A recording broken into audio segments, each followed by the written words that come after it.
What's going on, everybody? Today we're going to be unboxing the Axial SCX10 Raw Builders Kit.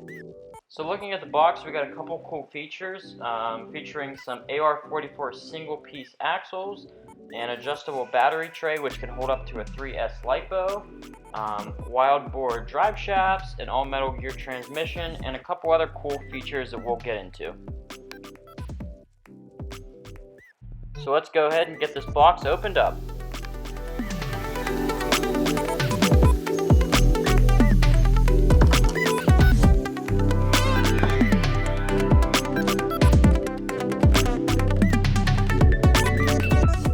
So opening up the box, you're not going to see as much as if you were purchasing an RTR vehicle, as this is a raw builder's kit.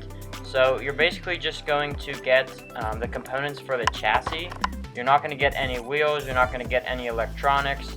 This is pretty much set to you for you can design your crawler or scale truck however you wish, from the wheels to the tires to the body, and even to your electronics, which is great.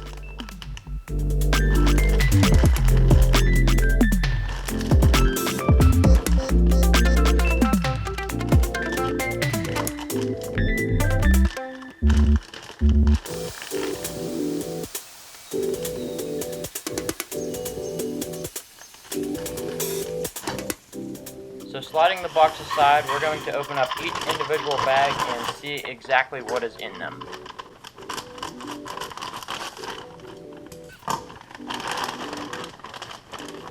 So opening up bag number 2, looks like we have some of the transmission covers and some components for the shocks.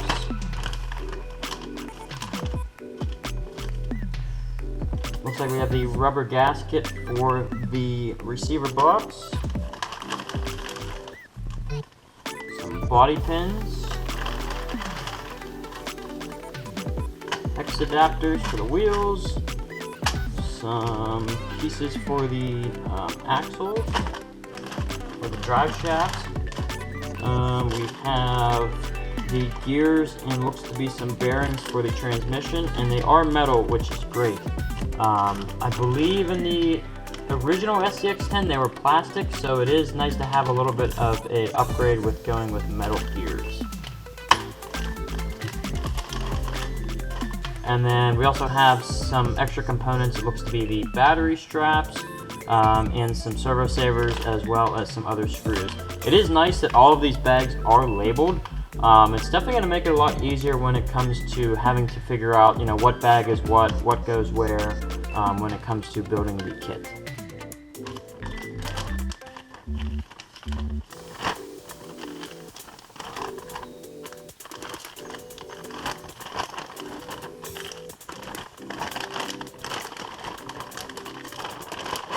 Clean that up and put that to the side for now. So let's open up the next bag and see what we have in here.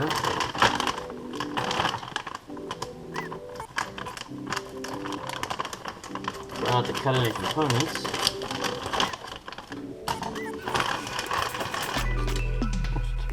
Looks like we have some skid plates in here.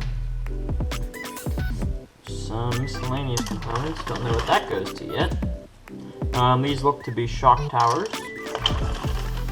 Have the battery tray, as well as some parts for the shocks. We have battery posts, and these nice little clips which go on the end of your body pins, which make it a lot easier to remove the pins from the body, which is nice. And then we have the CRC front bumper, as well as the adapter for the rear bumper, or it might be for the front bumper too. So that's nice. Have the tray for the receiver box, and here's the head of the receiver box. And then we have, oh no wait, maybe this is the tray for the ESC, and this is the tray with the box for the receiver. So let's clean this bag up here and move on to the next one.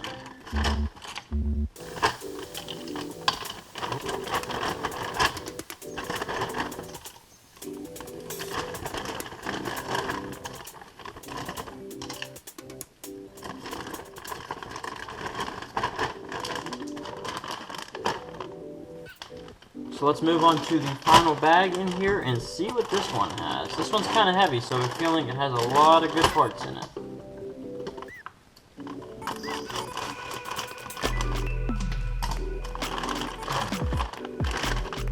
Alright, so this one's labeled Plastic 1. Looks to have a lot of plastic pieces in it. That's probably why it's labeled that. So in here we have the front and rear axle housings. We have the front caster blocks, as well as the diff covers, which is nice that they are red, so that'll make it stand out a little bit. Got some funky horns up here. I wonder what those would be for. If you wanted to customize your build, I guess. We've got a couple other end links and different things like that in this bag. Taking a look in the other bag, looks to be that we have some more bearings. Looks to be some thread locker from Axial, which is nice that they include that.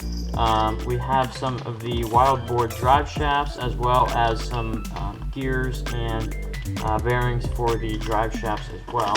There's a lot of weight to that bag. And here we have some springs for the shocks, as well as some 30 weight oil, which is nice that they include that with the kit as well. And then the last metal bag in here, it looks like we have the end links and a couple other links which they included with the kit, which is metal. So that is also very, very nice. These couple bags up here and take a look at the manual and see what we're working with when it comes to building this.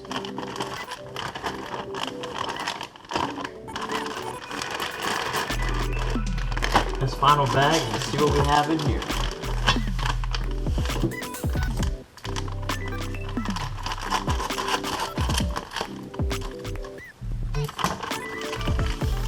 So inside we have the Axial C-channel steel frame, which is very durable, so that's going to be nice.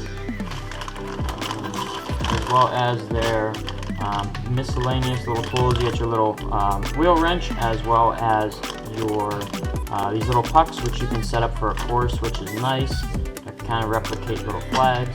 Those are always nice to have. Also get a really nice sticker sheet. There's a lot of cool stickers.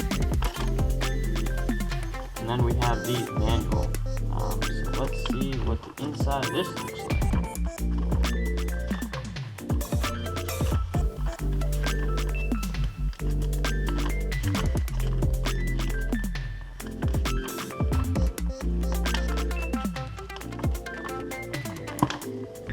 So what's nice about this is it shows, you know, this is the bag you need to open bag A, and you're also going to use open plastic bag 1. So it's nice that they give you the labels, that way you know exactly what bag to open. That way you're not going to just have all the bags open and all your parts scattered everywhere. That way you would have a chance of not losing any parts or screws or anything like that. This does look to be extremely labeled and clear, which is nice. Should make this a lot easier to build and deal with. This looks to be this is going to be a pretty fun build. So we are going to build this in different sections. So we'll start with one part of it and build that, and then we'll go from there. The rest of this stuff in the bag, and then I'm going to show the body that we are going to be putting on this kit. Now I do have some other parts that are ordered that are coming for this, but due to everything that's going on right now, I don't know when they'll get here, so this will give me some time to build this kit along and see how it goes. So for this build, I decided to get the 2020 Jeep Gladiator body, and it is from Proline Racing.